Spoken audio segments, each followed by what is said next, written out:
আমারটা গান ধরো তো। হ্যাঁ গান গান। ও মামা একখান হয়ে যাক। তুই ধর। আমি ধরুন? হ্যাঁ ঠিক আছে। ধুম পড়েছে বেহসাকে না, ধুম পড়েছে বেহসাকে না, যাচাই করো না পিরিতের বাজার ভালো না, পিরিতের বাজার ভালো না। ধুম পড়েছে বেহসাকে না, ধুম পড়েছে বেহসাকে না, যাচাই করো না পিরিতের বাজার। মাম্মা জোশ মাম্মা।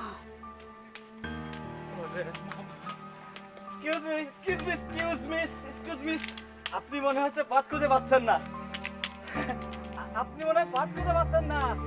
আমরা আপনারে সঠিক পথে আগাই দেই। আরে শুনতে পাচ্ছেন? এই যে শুনতে পাচ্ছেন? দেখুন আমার আমার রাস্তা ছাড়ুন।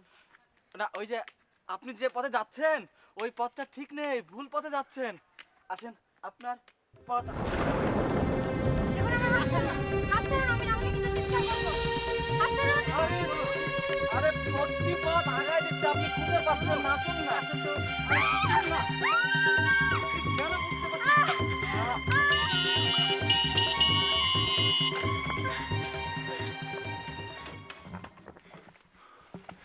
ঠিক আছে। কি হয়েছে তো? তুমি একা এই সময় এখানে কি করছো? তুমি আসো, আমার বাইকে উঠো, আমি তোমাকে বাড়িতে নামিয়ে দিচ্ছি। আসো আসো।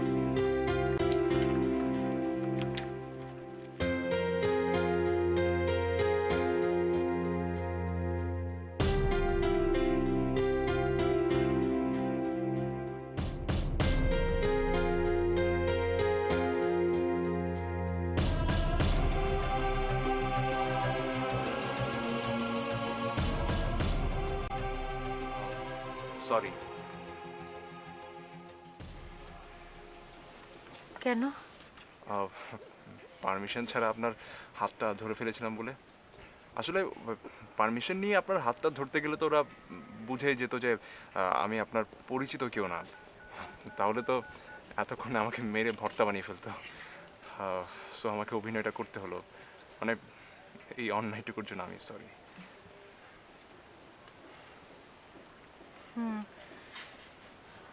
অনেক বড় একটা অন্যায় আপনি করে ফেলেছেন, পারমিশন না নিয়ে হাত ধরে। তার থেকে বেশি বড় অন্যায় করেছেন আমার নামটা ভুল বলে। আমার নাম মিতু না, আমার নাম অনিমা দিগোস্টা, ডাক নাম রুমা। আচ্ছা, তাহলে আবারও সরি।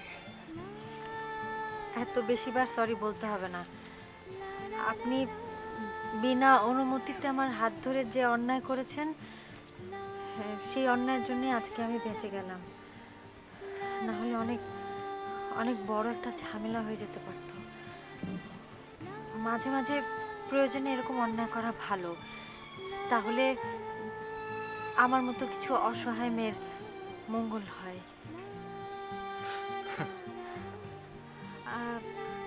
আমাদের আমাদের বাড়িটা কাছেই, চলেন আমাদের বাড়িতে। আমার আমার দিদি আছে, আমার দিদির সাথে না হয় আপনার পরিচয় করিয়ে দিলাম। চলেন। আপনার সঙ্গেই তো আমার এখনো ভালো করে পরিচয় হলো না। আমার নাম রেজা। ও, আমি তো বললামই আমার নাম রুমা, আপনার নাম রেজা।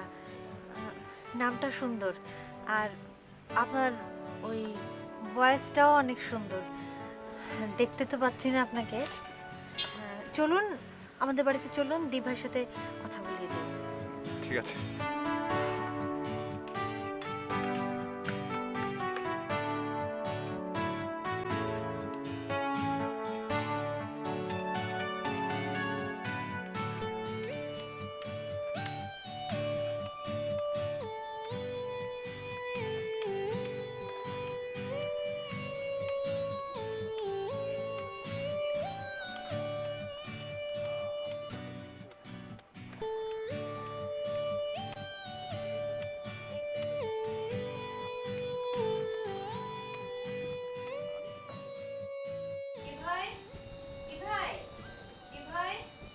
আসছি। হ্যাঁ বল। ওকে রুমা। দিভাই, ও আমার নতুন বন্ধু, নাম রেজা। আর উনি আমার দি ভাই Tanima D'Costa. Good morning. Good morning. দি ভাই জানো, আজকে না অনেক বড় একটা বিপদে পড়েছিলাম। চার্চ থেকে ফেরার পথে কতগুলো বাজে ছেলে আমাকে ডিস্টার্ব করছিল। তখন তখন উনি আমাকে আমাকে সেভ করলেন। তাই আমি জানতাম তো এরকম কিছু একটা হতে পারে, কিন্তু এই কথাটা আমি কি তোকে কখনো বোঝাতে পেরেছি? যারা স্বাভাবিক মেয়ে তাদেরই চলাফেরায় কত বিপদ, আর তুই একা একা চলাফেরা করতে চাস। সবসময় কি রেজার মতন মানুষেরা তোকে বাঁচাবে? দি ভাই, মানুষের উপর তোমার আস্থা চলে গেছে, কিন্তু আমার তো এখনো আছে। আমি জানি পৃথিবীতে যারা রূপ, রস, গন্ধ, বর্ণ এসব এনজয় করে তারা অবশ্যই সুন্দর মনের মানুষ হয়। রেজার মতো মানুষও পৃথিবীতে আছে দি ভাই। হয়েছে, শুধু লেকচারই দিতে পারিস, সত্যি সত্যি বিপদ হলে টের পাবি। তুমি বসো ভাই, আমি তোমার জন্য চা নিয়ে আসি। না না, থাক, আজ আমি আসি, আরেকদিন না হয়। কেন, আপনার অনেক তাড়া? না মানে তাহলে তাহলে চা খেয়ে যান।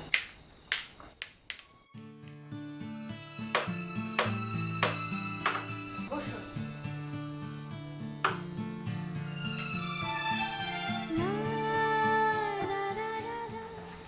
আপনি কোথায় থাকেন?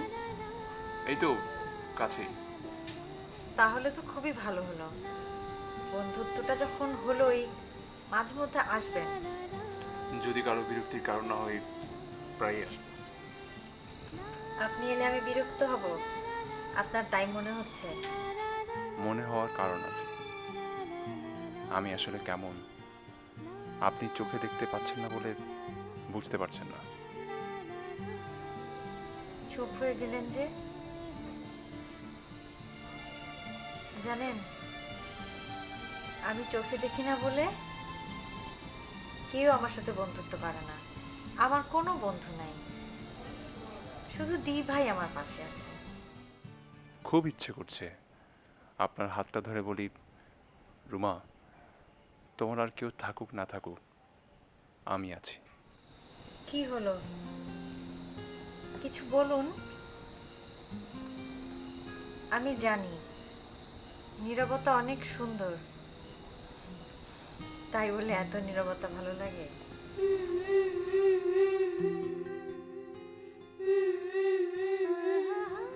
আপনি কি আমার হাতটা ধরতে চাইছেন রেজা? আমি চোখে না দেখলেও আপনার অনুভূতি ঠিকই বুঝতে পারছি। কি ব্যাপার, এত চুপচাপ কেন? না, চা খাও।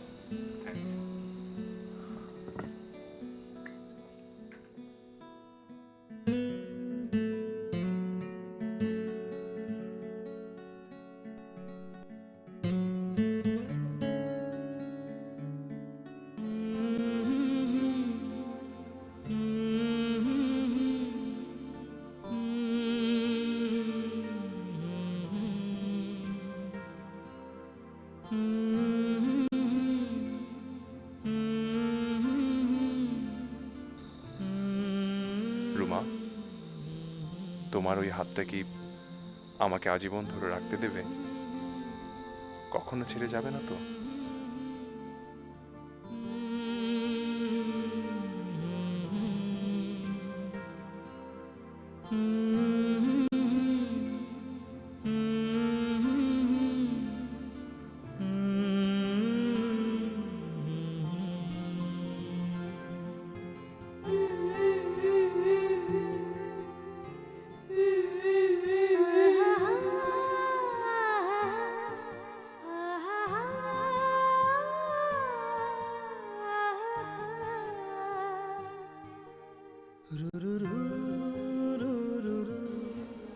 রেজা,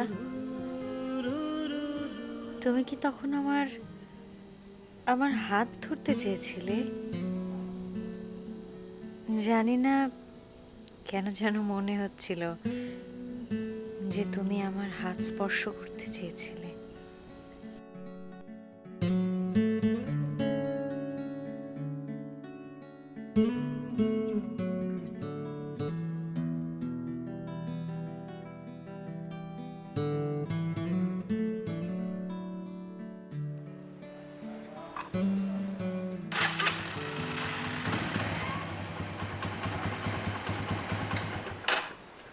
তুমি চলো আমিও তোমার সাথে যাব, কোথায় যাবে? যেখানে খুশি সেখানে। আর চলো না সারাদিন ঘুরি আমরা, আজ ক্লাসে যেতে ইচ্ছে করছে না। আজ আমি পারবো না, আমার অনেক জরুরি কাজ আছে। কি কাজ? তোমাকে বলা যাবে না। কেন আমাকে বলা যাবে না কেন? আশ্চর্য। মানে আমার কি কোনো কাজ থাকতে পারে না? আর সব কাজের কথা কি তোমাকে বলতে হবে? তা কি এমন কাজ যে আমাকে বলা যাবে না? চোরাচালানি করছো নাকি?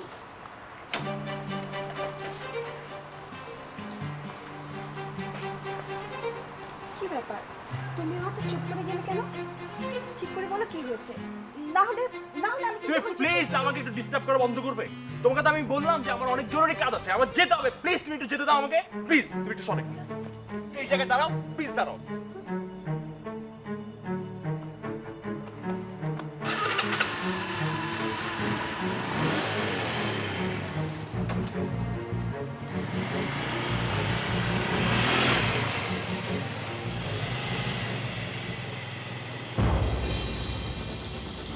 স্ট্রেঞ্জ। রেজা তো কখনো এরকম ছিল না। কি হয়েছে ওর? সত্যি কি কারো প্রেমে পড়েছে? এত সোজা, একদম খুন করে ফেলবো।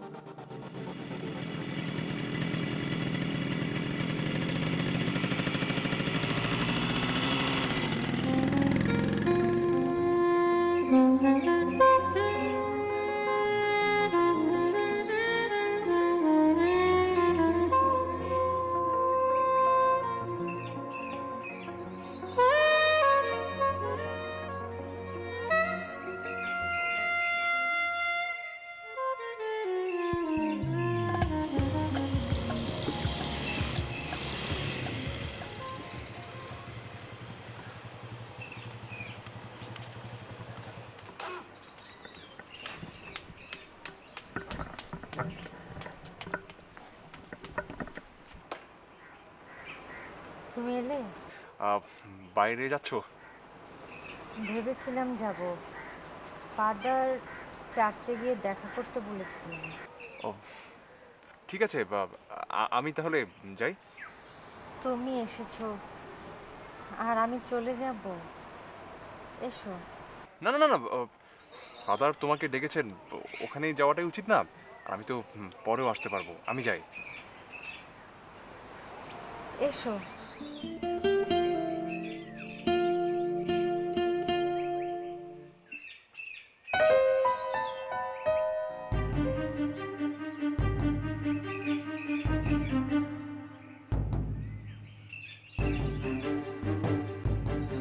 ও, এই তাহলে তোমার গুরুত্বপূর্ণ কাজ।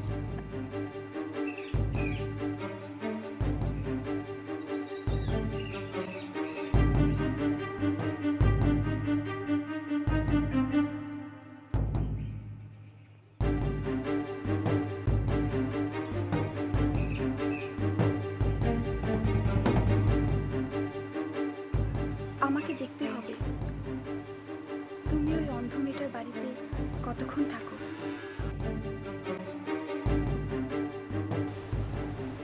অন্ধ হওয়ার সুবিধা কি জানো রেজা? অন্ধ হওয়ার সুবিধা হলো চোখ দিয়ে দেখে খুব সহজেই মানুষকে জাজ করে ফেলার ভুলটা করা যায় না। অন্ধরা দেখে ভেতর দিয়ে, একদম অন্তর দিয়ে। সে কারণে মানুষের আসল রূপটা হয়তো বোঝা যায়। আচ্ছা বলো তো, আমি কেমন? তুমি আমার বন্ধু, দি ভাইয়ের পরে আমার সবচেয়ে কাছের মানুষ। মানে এই অল্প সময়ের মধ্যেই আমার কাছের মানুষ হয়ে গেছে। তুমি যদি খারাপ হতে তাহলে তো তুমি আমার বন্ধু হতে পারতে না। ভাগ্য ভালো তুমি দেখতে পাও না। দেখতে পেলে কি হতো? দেখতে পেলে হয়তো আমার বন্ধু হতে যেতে না। কেন? না, এমনি। ভাগ্যিস কি? ভাগ্যিস তোমার কোনো অন্য বন্ধু টন্ধু নেই, তাহলে তো আর তুমি আমার মতো এরকম একটা দৃষ্টি প্রতিবন্ধীর সাথে। মানতাম না, কারণ তুমি শুধু চোখেই দেখতে পাও না, তুমি দেখতে অনেক সুন্দর। ভালোই হলো, আমরা দুই হতভাগা এই বন্ধুহীন পৃথিবীতে দুই বন্ধু। বন্ধু? হ্যাঁ, আমি না হয় তোমার চোখ দিয়ে এই পৃথিবীটাকে দেখবো,